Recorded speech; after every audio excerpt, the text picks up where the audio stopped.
Hello everyone, welcome to Yasmin's Learning Corner. আজি ভিডিঅ'ত আমি চাম ক্লাছ 8ৰ সায়েন্স বুকৰ চেপ্টাৰ 15 কিছুমান প্ৰাকৃতিক পৰিঘটনা। আজিৰ আমাৰ টপিক হ'ব ভূমিকম্পৰ পৰা সুৰক্ষা, অৰ্থাৎ ভূমিকম্পৰ পৰা ৰক্ষা পাবৰ কাৰণে আমি কি সাৱধানতা অৱলম্বন কৰিব পাৰোঁ সেই বিষয়ে আমি চাম। সো আমি ইয়াৰ আগৰ ভিডিঅ'ত কৈছোঁ যে ভূমিকম্পৰ কোনো ধৰণৰ আগজাননী দিব নোৱাৰি, যেনেকুৱা ঘূৰ্ণী বতাহৰ আগজাননী পোৱা যায়, বজ্ৰপাতৰ আমি আগজাননী পাওঁ হয়নে, কিন্তু ভূমিকম্পৰ তেনেকুৱা ধৰণৰ কোনো আগজাননী পোৱা নাযায়। আমি আৰু দেখিছোঁ যে ভূমিকম্প অত্যাংশ বিধ্বংসী হ'ব পাৰে। তাৰমানে ভূমিকম্প আমি চাইছিলোঁ যে যদি <3 হয় সেইটো অলপমান জোকাৰণি হয় বা কেতিয়াবা নহ'বও পাৰে, আৰু যদি ভূমিকম্প 6তকৈ বেছি হয় তেতিয়াহ'লে কি হয় যে ক্ষতি বহুত বেছি হয়। 6তকৈ যিমান বৃদ্ধি পায় 2কৈ যদি বৃদ্ধি পাই গৈ থাকে, তাৰমানে এটা 2 বৃদ্ধি পাল মানে 1000 গুণ বেছি ধ্বংস হয়। সেইবাবে আমি নিজকে ৰক্ষা কৰিবলৈ সকলো সময়তে যথোপযুক্ত সাৱধানতাসমূহ অৱলম্বন কৰিব লাগে। স্পেচিয়েলি যিবোৰ মানুহ যিটো আমাৰ ফলক আছিল, প্লেটৰ দাঁতি কাষৰীয়া অঞ্চলত যিবোৰ মানুহ থাকে, যেনেকুৱা জম্মু কাশ্মীৰ, নেপাল এনেকুৱা ধৰণৰ ঠাইত থকা মানুহসকলে বিশেষকৈ বেছি সাৱধানতা অৱলম্বন কৰিব লাগে, কাৰণ তেনেকুৱা ঠাইত ভূমিকম্প হোৱাৰ যিটো সম্ভাৱনা সেইটো বেছি হয়। ভূমিকম্প প্ৰৱণ অঞ্চলত বসবাস কৰা লোকসকলে ভূমিকম্পৰ অধিক সম্ভাৱনীয়তাৰ প্ৰতি লক্ষ্য ৰাখি বিশেষভাৱে সাজু হৈ থাকিব লাগে। তাৰমানে ভূমিকম্প প্ৰৱণ অঞ্চল মানে কি, যিবোৰ আমাৰ প্লেট আছে, ৰাইট, প্লেট যিবোৰ আছে, যিবোৰ আমাৰ ফলক আছে, যিবোৰৰ মুভমেণ্ট হৈ থাকে, আৰু মুভমেণ্ট হৈ থাকোঁতে এটা ফলক আনটো ফলকৰ সৈতে যেতিয়া খুন্দা খায় তেতিয়া ভূমিকম্পৰ সৃষ্টি হয়, ৰাইট। গতিকে ফলকৰ যি মাৰ্ক আছে, ফলকৰ যি শেষৰ অৱস্থা আছে, যেনেকুৱা এইটো যিটো মই আঁচ দিছোঁ, এনেকুৱা ঠাইত যিবোৰ ঠাই আছে সেইবোৰ ঠাইত ভূমিকম্প হোৱাৰ সম্ভাৱনা বেছি থাকে। গতিকে তেনেকুৱা ঠাইৰ লোকসকলে ইয়াৰ সাৱধানতাৰ প্ৰতি লক্ষ্য ৰখা উচিত। পোনপ্ৰথমতে এই অঞ্চলৰ বাসগৃহবোৰ এনেভাৱে সাজিব লাগে যাতে এইবোৰে জোকাৰণি সহ্য কৰিব পাৰে। ঘৰসমূহ ইমান মজবুত হ'ব লাগে, ইঞ্জিনিয়াৰৰ ভালদৰে আৰ্কিটেক্সাৰৰ সহায় লৈ এনেকুৱা ধৰণে ঘৰ সজাব লাগে যাতে জোকাৰণি হ'লেও ঘৰসমূহ ভাঙি নাযায়। কেতিয়াবা এনেকুৱা হয় যে জোকাৰণিত ঘৰ ভাঙি পেলাই তলত মানুহবোৰ মৰি থাকে। গতিকে যাতে জোকাৰণি সহ্য কৰিব পাৰে তেনেকুৱা ধৰণৰ ঘৰ মানুহে সজা উচিত। আৰু এনেকুৱা ধৰণৰ মজবুত ঘৰ আধুনিক নিৰ্মাণ প্ৰযুক্তিবিদ্যাই সম্ভৱ কৰি তুলিব পাৰে। যিটো আমাৰ মডাৰ্ণ পদ্ধতি আছে ঘৰ সজোৱা, সেইটোৰ দ্বাৰা সেইটো সম্ভৱ হয়। বাসগৃহবোৰ ভূমিকম্প প্ৰতিৰোধী হোৱাকৈ সাধাৰণভাৱে নিৰ্মাণ কৰা উচিত।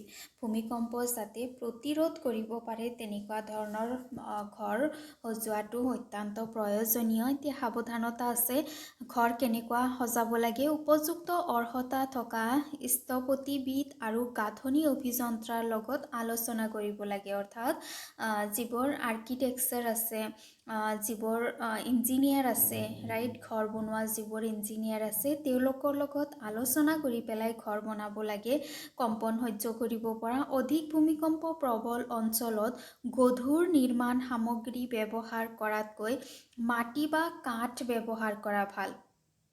গধুৰ নিৰ্মাণ মানে যেনেকুৱা ইটা, শিল এইবোৰ ব্যৱহাৰ কৰাতকৈ যিবোৰ অঞ্চলত ভূমিকম্প বেছি হয়, ভূমিকম্প প্ৰৱণ অঞ্চল হয়, সেইসমূহ অঞ্চলত মাটি ব্যৱহাৰ কৰি ঘৰ সজা ভাল, কাঠ ব্যৱহাৰ কৰি ঘৰ সজা ভাল। অৰ্থাৎ যিবোৰ পাতল বস্তু আছে সেইবোৰৰ দ্বাৰা ঘৰ সজাটো ভাল, যাতে ভাঙি গ'লেও বৰ বেছি আঘাতপ্ৰাপ্ত নহয় মানুহে।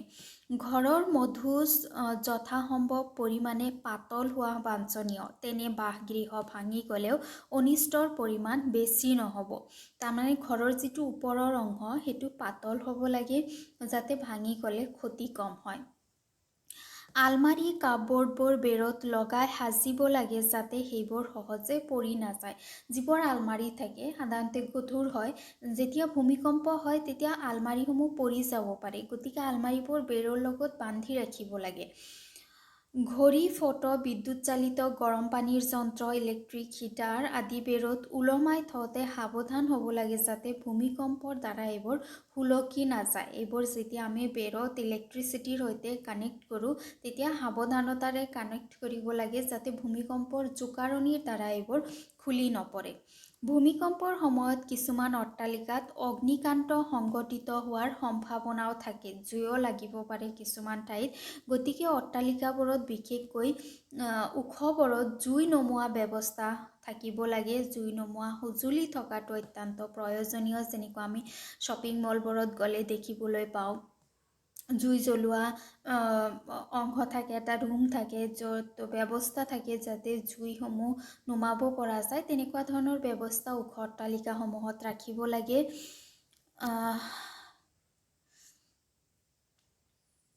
ৰুকৰিত থকা কেন্দ্ৰীয় বাসগৃহ গৱেষণা প্ৰতিষ্ঠানে ভূমিকম্প প্ৰতিৰোধী ঘৰ বন্ধাৰ উপায় উদ্ভাৱন কৰিছে।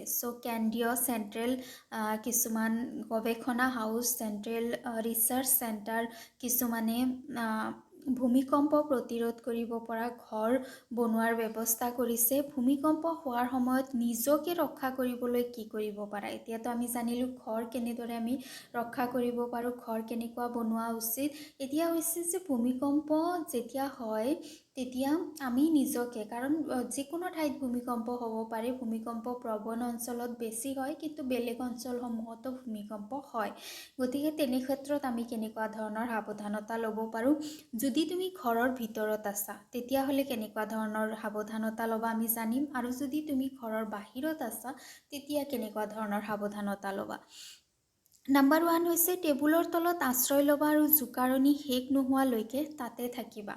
টেবুলৰ তলত থাকিবা আৰু তেতিয়ালৈকে থাকিবা যেতিয়ালৈকে শ্বেকিং হৈ আছে।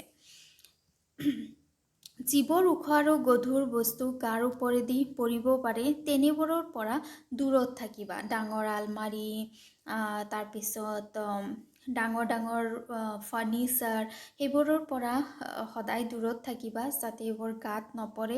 যদি তুমি বিচনাত আছা তেন্তে উঠি নাহিবা আৰু মূৰটো গাৰুৰে ঢাকি ৰাখিবা। মূৰটো ঢাকি ৰাখিবা, উঠি আহিব নালাগে। বহুত মানুহে উঠি দৌৰিবলৈ চেষ্টা কৰে, গতিকে তেনেকুৱা কৰিব নালাগে।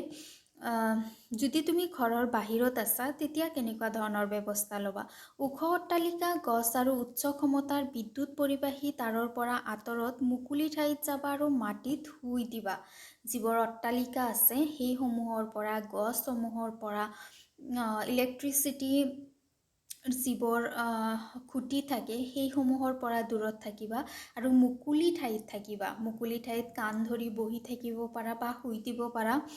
যদি তুমি বাছ, মটৰ গাড়ীৰ ভিতৰত আছা তেতিয়াহ'লে বাহিৰলৈ ওলাই নাহিবা। চালকক গাড়ীখন লাহে লাহে মুকলি ঠাইলৈ নিবলৈ নিৰ্দেশ দিবা আৰু জোকাৰণি শেষ নোহোৱালৈকে ওলাই নাহিবা। ওলাই দৌৰিব নালাগে। বহুত মানুহ এনেকুৱা দেখা যায় যে ওলাই অনাই বনাই দৌৰি থাকে, গতিকে এনেকুৱা ধৰণে দৌৰিব নালাগে। মুকলি ঠাইত, গাড়ীৰ ভিতৰত আছা তাতেই থাকা, কেৱল মুকলি ঠাইত থাকিবা। ওচৰে পাজৰে যাতে ডাঙৰ বস্তু নাথাকে তাৰ প্ৰতি লক্ষ্য ৰাখিবা। ইয়াত আমাৰ চেপ্টাৰ 15 সমাপ্ত হ'ল। নেক্সট ভিডিঅ'ত আমি চেপ্টাৰৰ সাৰাংশ চাম, তাৰপিছত প্ৰশ্ন উত্তৰসমূহ চাম। ভিডিঅ' কেনেকুৱা পালা জনাবা। ভাল লাগিলে লাইক কৰিবা আৰু চেনেল ছাবস্ক্ৰাইব কৰিবা। Thank U.